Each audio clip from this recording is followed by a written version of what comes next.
Hi, my name's Lyle Sopel. I'm a Jade and Gemstone artist, and you're here with me in my studio today. And I'm here to inspire you as a creative person, and I'm here to inspire collectors as well, because I want to show you the process that I go through when I create these pieces. And this is my latest piece. It's a honey bear. And you can see that it's jade, and it's mounted on a citrine crystal. And also, the honey drip that we put on here is also citrine. This is a piece that I've had in the studio now for some time, and I think that if you've been watching my Facebook Lives over the last few weeks, you probably noticed it in some of the shots where I was demonstrating how the texture of the piece was applied, and this is the outcome of what that was. So if you can imagine what this piece is, this is my idea behind this creative process here. This creative idea is to, when the piece is finished, you can imagine this fantasy world that this bear might be living in. And the idea is to create something that's full of joy and happiness and have some real sense of play about the whole idea. And so when the viewer comes across it, or when you see it every day, it could be an uplifting kind of experience to be around this piece. So it's just really about fun. So how to get there to that point and make this piece look like it's realistic in some way, I textured it with, first of all, a rough round kind of point. And that gave me this way of creating an uneven surface on the jade. But that initiated the curves and the lines of the hair. And afterwards, I used a sharper point that was like a square-edged tool that brought a sharper line to the hair forms, and it made it a little more defined and a little bit more realistic. So with that, it's a little bit lighter in some areas and a little bit longer in other areas. So that becomes kind of a judgment of the artist, I guess, and how well you want to express that part of the piece, how it flows over the body. But I was really happy with the outcome of this piece and how it turned out. And as always, I really never know what the piece is going to be like until it's entirely finished. I might have a pretty good idea of how I'm going to approach it and what I'm going to do with it, but the materials are really a great part of the inspiration. So as you can see, that's what happened here. The materials really have taken over and set a great atmosphere to the storyline of the piece. So next I want to show you the project that is in the studio now. And I'll just move it over here and you can have a look at the drawing. This is my latest piece, or it's about to be, and it's a drawing for a commission. So I did a series of drawings of this Japanese crane, and I took it, I showed it to the client, and they were happy with how these ideas came about. What his idea was that he wanted to have a sculpture that portrayed romance. He has a very specific idea in mind for this, and that's what I'm trying to tell here, is the story of romance with the animal forms that I'm sculpting. So it's going to be white marble, black jade, ruby, a crystal form. Now over here I'm going to show you how I got started with this piece. So because of what it is, it has a lot of subject matter on a base, and so I have to construct it in some way that will allow it to all stand as a composition. So I've chosen a piece of alligator quartz, and I love quartz as a starting point because it's so hard and structurally sound. So that's a great way for me to get involved with all kinds of things. I can depend on it. It's not going to like crumble away or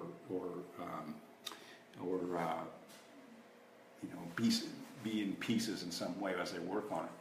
So I had a design problem with this piece because I really want all of my work to be made out of stone. And no matter what it is, I really like that approach first of all. And so while making these cranes, I thought I could use metal legs or some metal part like gold or silver or some part in this, but I really didn't feel comfortable with that idea. I personally like to have all of my compositions made out of stone. So that's my personal idea. So what I'm trying to do here is set up a mock-up of how this might look as a three-dimensional form. So I've used a foam board here, and I've just very roughly cut out the bird forms.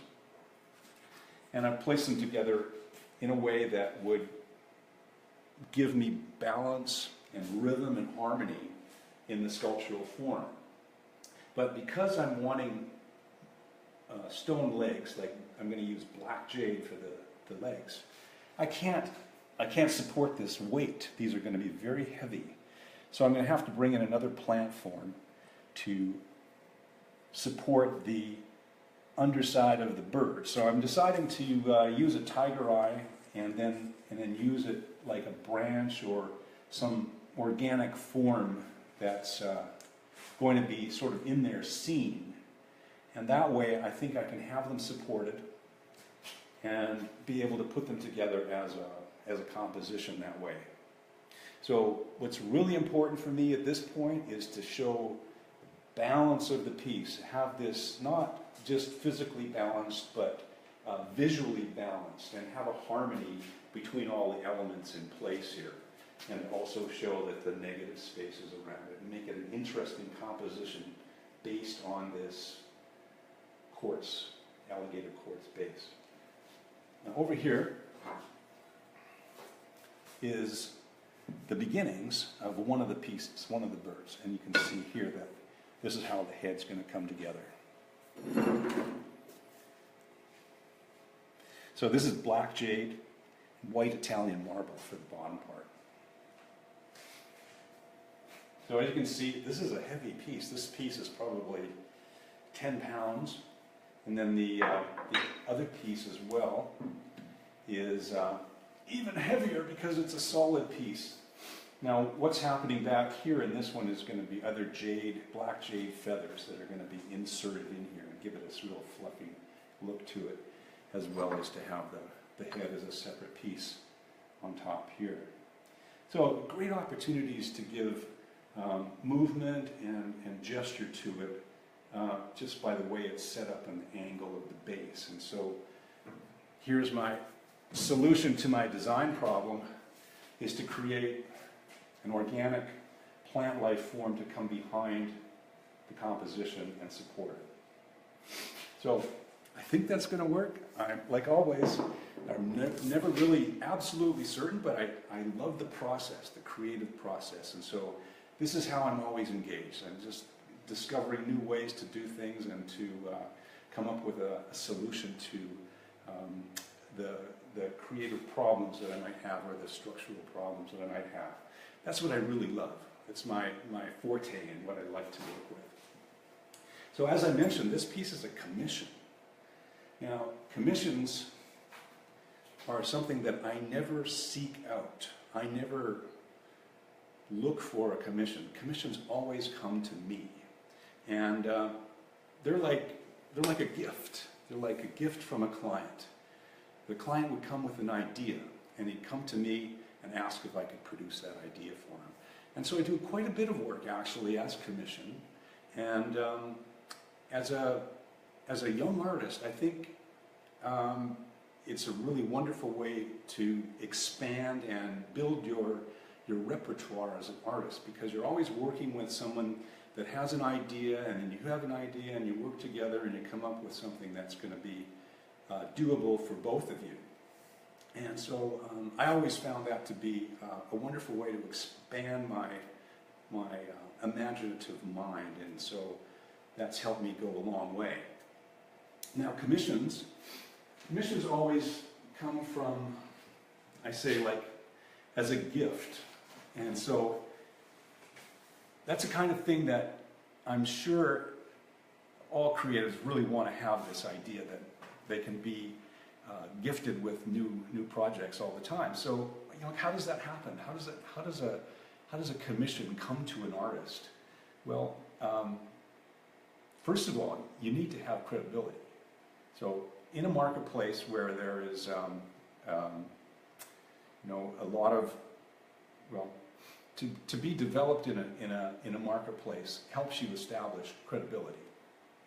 And when I was a young artist, I had only the strongest desire to create art, but I had no idea what I was going to make or where I was going to sell it. So what I did was I went around to all my local areas that sold art, all the local galleries, and I saw what was sculptural in those galleries and what sold. So I noticed that on the west coast of Canada, native art was very popular. Inuit art was also very popular, the soapstone sculpture, and they used animal forms a lot for that kind of art. So I thought, that's it. That's what I'll make. I'll create animal forms, and then I have an opportunity to be associated with that genre of art. And I can develop a clientele, and I can develop a cash flow. I can develop some way to create an income for my new studio, and that's exactly what I did. So, through time, as I developed more cash flow and credibility, my art got associated with more high-value pieces, and more high-value clients could see it in various places that sold high-value art. So I didn't always like to make these smaller pieces that were deemed maybe commercial or something of that sort. I wanted to, you know, expand and do bigger and better things all the time. But that beginnings gave me this opportunity to explore and develop as an artist and create bigger things. So that's how I started out and how I began.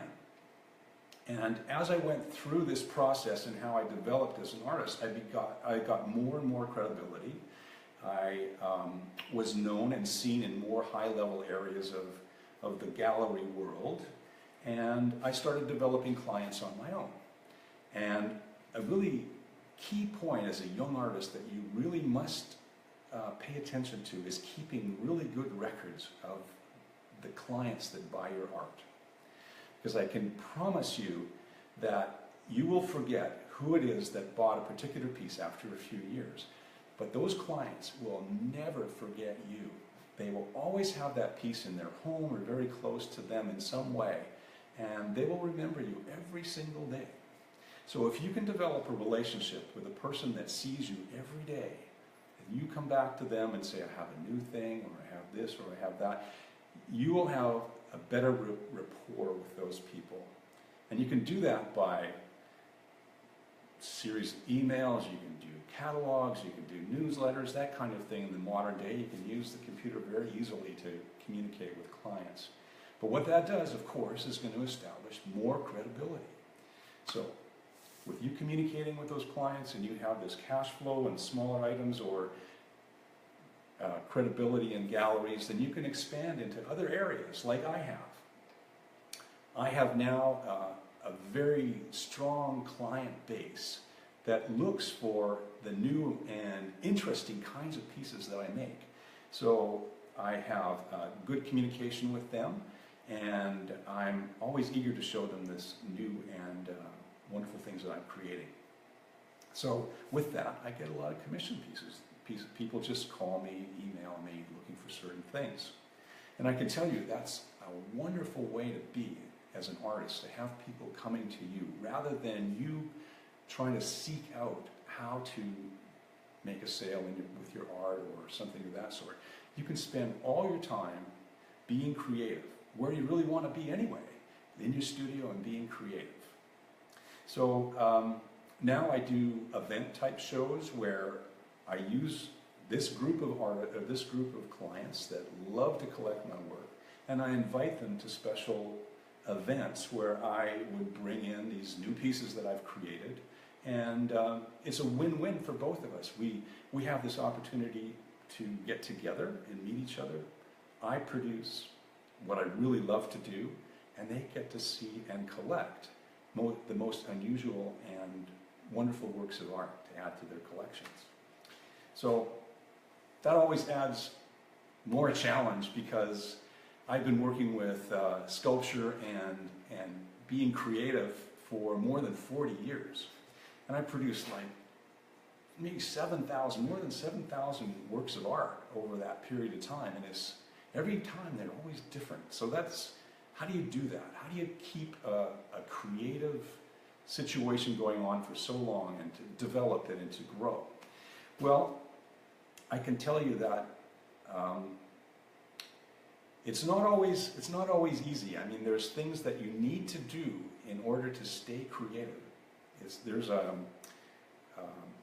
thing that happens. I believe it's like an intuitive idea that can come to you when you're always engaged with art in some way.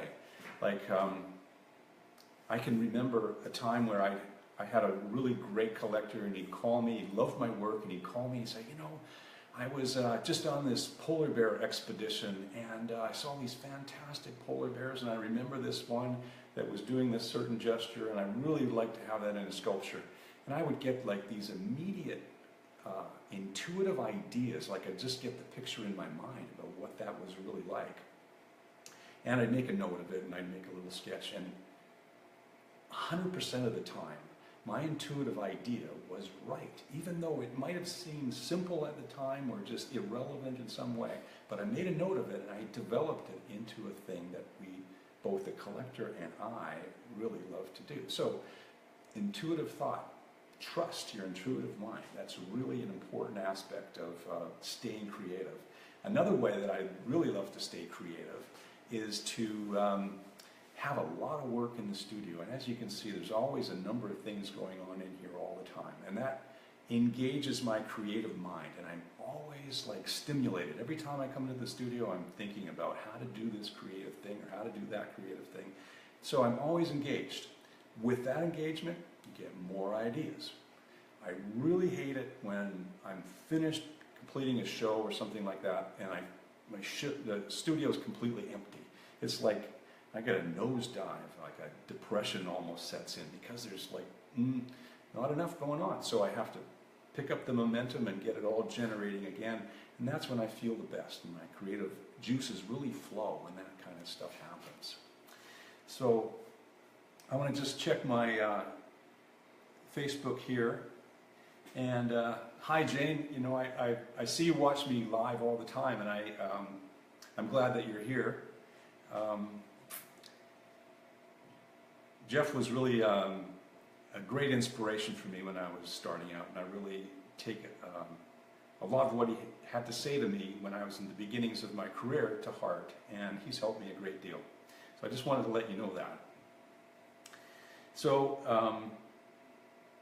you know, and Chuck, my good friend, my young baseball partner, I see you're out there too. So it's great to have you all being in touch with me, and you know, I hope these ideas are supportive of your careers and supportive of your ideas as a collector, to see how these all come about and can inspire you in all kinds of ways. So really appreciate any kind of comments that you might have regarding what I'm doing, and I really like to you know, follow up and see you as well. So yeah, what was my greatest sculpture that I'd ever done? Chuck's asking. What was the largest? Well, you know, I worked on a Jade Buddha, and that was a life size. So that started out as a 2,000-pound rough stone, and from that I created a life-size Jade Buddha that went to Palm Springs, and that project took me maybe 3 years to complete. It wasn't a project that I worked on every single day, but it was a project that I had in the studio for more than 3 years. Beautiful. I really loved working on that piece. It was so different, and that was a commission piece as well. A client called and said, "Can I do it?" And I always say yes. Sometimes I'm sorry, but I always say yes. I love the challenge. And so that's how that one came about. And so I'd also worked on another Buddha. I'd been in Thailand in the 90s, and I worked on one of the largest jade Buddhas in the world. And that was really a joint project by a lot of the monks of a monastery that wanted this made, and also with some other people that were involved in the creation of this. So I was able to assist in some way to help this project come along and be creative. And so that's in Bangkok, Thailand. That's another big project that I worked on. But most of the time my projects are like of this scale, or sort of a little bit smaller maybe. And that's my preference. So I can always have quite a few going on at the same time. And so keeping my schedule full is really a key issue, as well as keeping my creative mind engaged and carrying on that way. So if there's any one of these points that I brought up today that really was something that you wanted me to expand on, or to maybe share a little more deeply about, then I'd be really happy to do that. If you just respond to me, then I'd be happy to get back to you about it. I see Lee here is asking me, as an artist, what is the hardest obstacle you've had to overcome? Well, that's a really good question, actually, and it's probably has to do with trusting in myself, trusting that I can actually do what I say I can do. So that has taken a lot of energy on my part, and I think self-recognition too, and self-awareness. So I think as an artist, all of us are slightly insecure. I mean, I think that's kind of our nature as an artist, is to be self-reflective in some way, because that's where the creative stuff comes from, is from deep inside. So we're kind of inward people, and in order to get out there in the world and sell your art and to get money for it and to be able to live by it, you have to come out of that. You have to come out to a place where you can speak to the public, you can show your art and feel confident about it. And so that's a challenge, I think, and that's what I had to overcome, and I still am challenged to do that with myself, is to overcome this obstacle of insecurity maybe, or self-awareness. So if there's anything else, I will get back to you by email, but I really appreciate everybody's participation today, and I look forward to seeing you all again next week. So thanks for being with me. Bye for now.